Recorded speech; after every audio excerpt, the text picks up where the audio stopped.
All right, hello everyone. I am going to show you how to build a phylogeny, and I'm going to use the information from chapter 33. The information in chapter 33 gives you a lot of detail in a paragraph form about each of the groups. And you do have a tree in chapter 32, which kind of gives you an overview of all of the groups of animals. However, in chapter 33 and in chapter 34, some of the groups are further divided into subgroups, and it's not very obvious in terms of their relationship unless you really pick it apart. So I thought I would build the tree so that you have that, but I would highly recommend you building your own. Just take this information and copy it.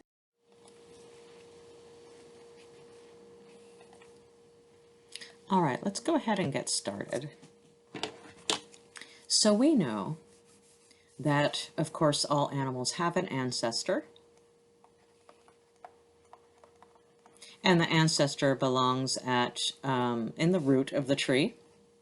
And the ancestor is hypothesized to be a flagellated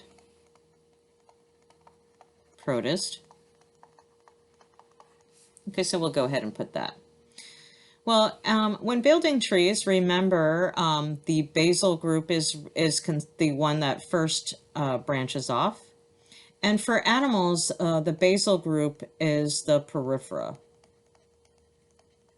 So those are the ones that evolved first. Now in your lab manual, the periphery divide into 4 additional groups. Okay, and that includes the desmosponges,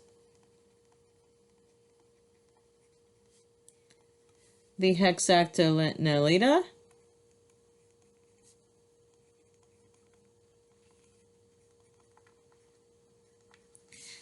the homoscleromorpha,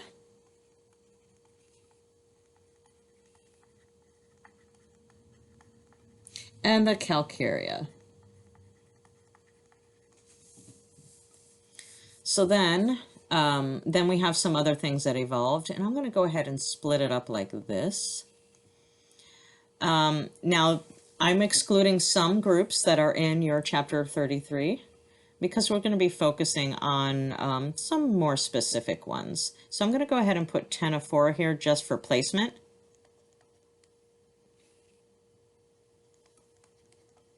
Okay, the C is silent.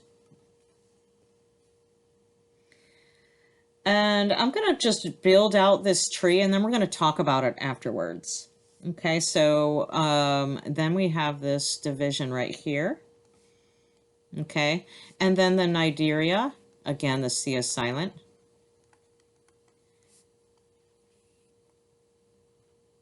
Divide with another major group. Okay, so the Cnidaria further divide into, based on your textbook, the Medusazoa and the Anthozoa.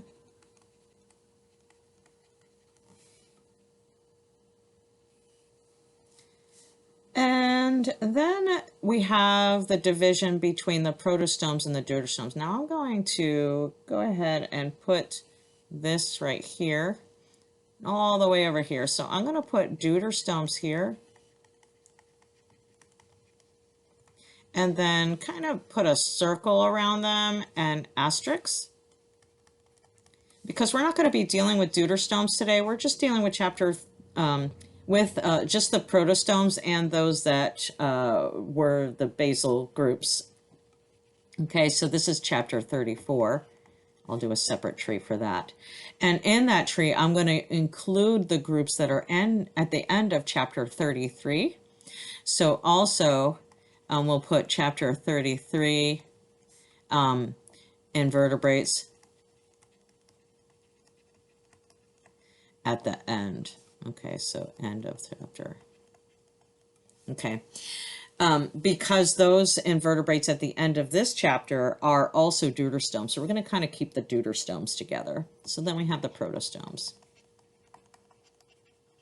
So remember in chapter 32, the difference between protostomes and deuterostomes during development were discussed. So you want to know those differences.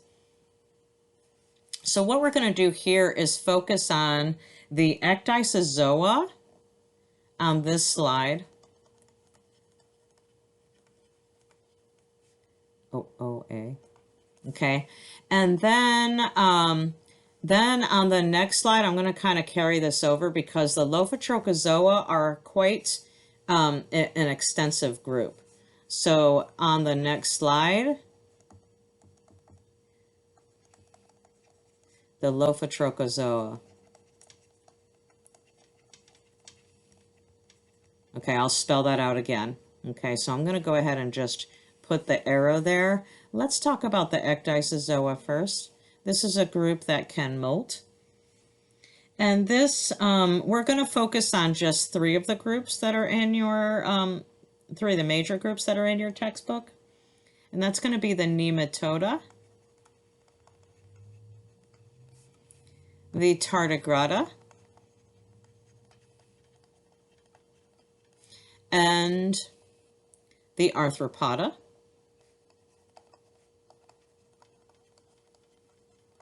The Arthropoda divide into additional groups. So we can split them into the chelicerates and then we'll go ahead and do this here. We have the pancrustaceans and the Myriapoda. Okay, so the Myriapoda include the centipedes and the millipedes. Okay, pancrustaceans divide into the insects and the traditional crustaceans,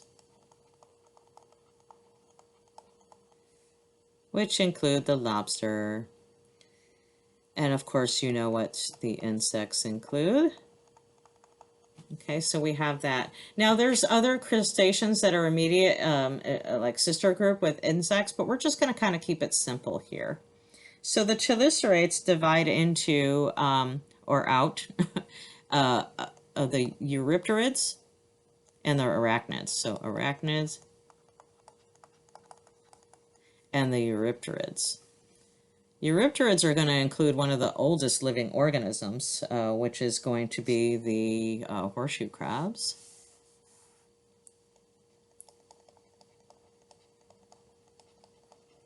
And of course, the arachnids include the spiders.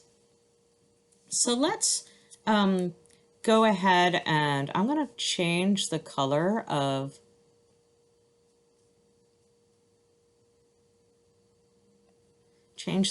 the pen, and then I'm going to focus on some things in this part of the tree. Okay, so remember, all animals are called metazoa. T-A-Z-O-A. Metazoa. Okay, I'm going to go ahead and respell that. Instead of remaking this whole thing, I'm going to just respell it. M-E-T-A-Z-O-A.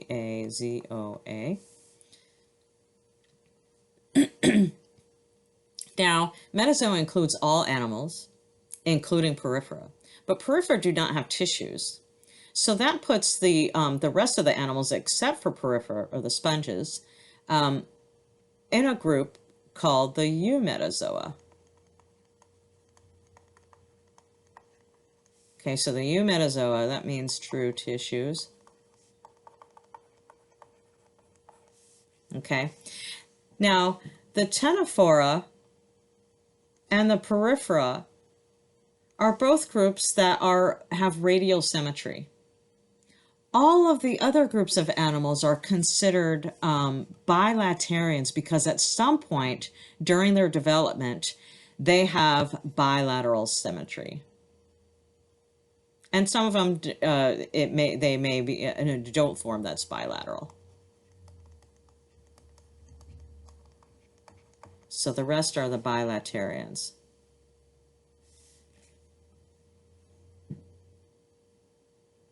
Okay, so let's move on to the Lofotrochozoa. Oops, Lofotrochozoa. We're going to kind of expand those out.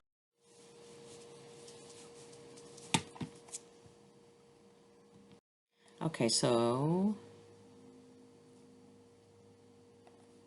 let's go ahead and put the color back to its original color. And again, we're dealing with the Lofotrochozoa. And remember, the Ectisoa is a sister group, and that was back there. Okay, so now we have the Lofotrochozoa. All right. So we're dealing with the Lofotrochozoa, and this group either has a lophophore or have members that have a lophophore, or they have a trochophore stage at some point during their development. So this one's going to divide into some separate divisions here. Okay, so based on your textbook, we have the platyhelminths here.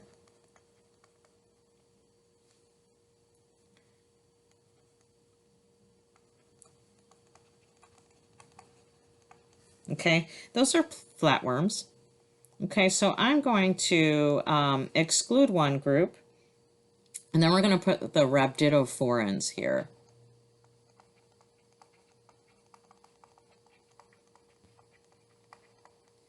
Okay, so we'll go ahead and just put a star here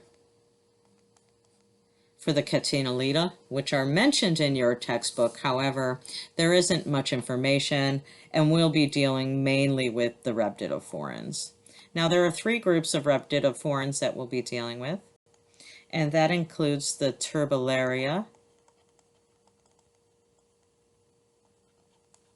Okay, so that's the planaria.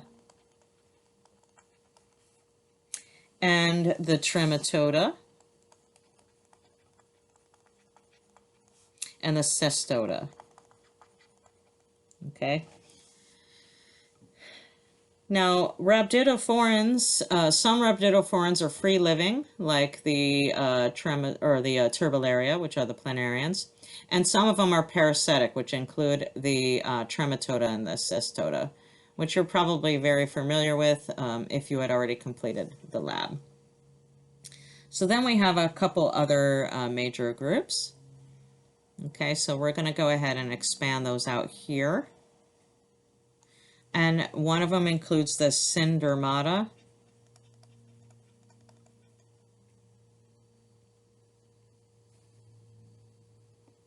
And that divides into two groups. And that includes the Rhodiophora.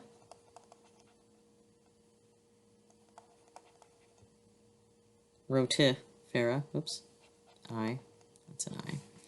And the Acanthocephala.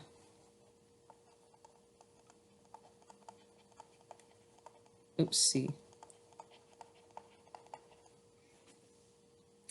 And then we have some other groups here, and this one divides a little bit further into some subgroups here, which is kind of new in this textbook, this version of the textbook. We have the Ectoprocta. And then we have another group that divides into three subgroups, and that's going to include the Brachiopoda,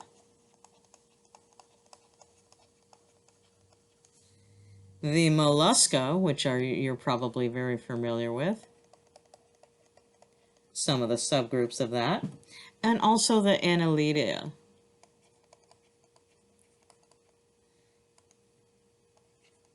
Okay, which you're probably familiar with some of those as well. Now, the Mollusca divide into four major groups,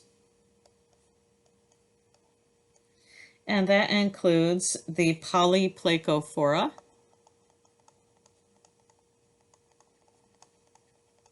or the chitins, the Gastropoda,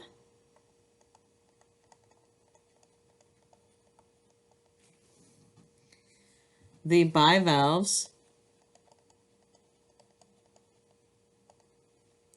and the Cephalopoda.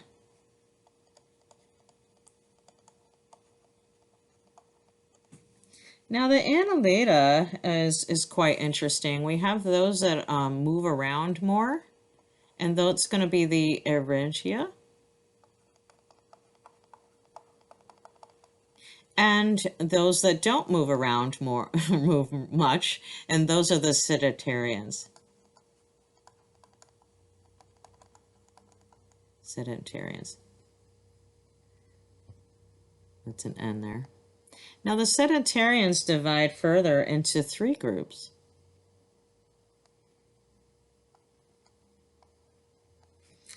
And we have the Polychaeta. So Polychaeta and the Oligochaeta used to belong to their own group, and so did the Hirudinea. So we have the Polychaeta here, the Hirudinea, and the Oligochaeta. The Oligochaeta include the earthworms,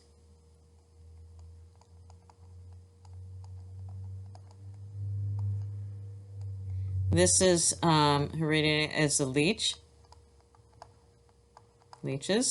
and the Polychaeta is going to include a diverse kind of group, and that includes one example would be the Christmas tree worm.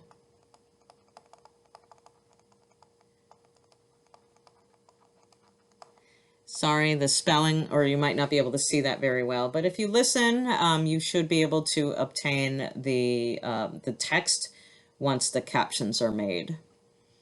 Now, this is the group, the second group of they're invertebrates, but they're the protostomes. Remember, the Ectisoa and the Lofotrochozoa are the major divisions of protostomes. And then we have these groups. And we're going to go back and visit or revisit the deuterostomes. Remember on the previous slide, the deuterostomes, again, those are going to be divided out further for chapter 34. So hopefully this helps. And what I would recommend doing is preparing this tree, or actually drawing it, so it'll kind of help you remember like the divisions and what group, like the bivalves are actually mollusks, which are actually one of the subgroups of Lofotrochozoa. And so on and so forth, and maybe add some characteristics in the tree. Of course, you may need to use multiple sheets of paper, pretty much like I did with the slides, but this is a very, very good way to remember this stuff. All right, look out for one for chapter 34 once that week approaches.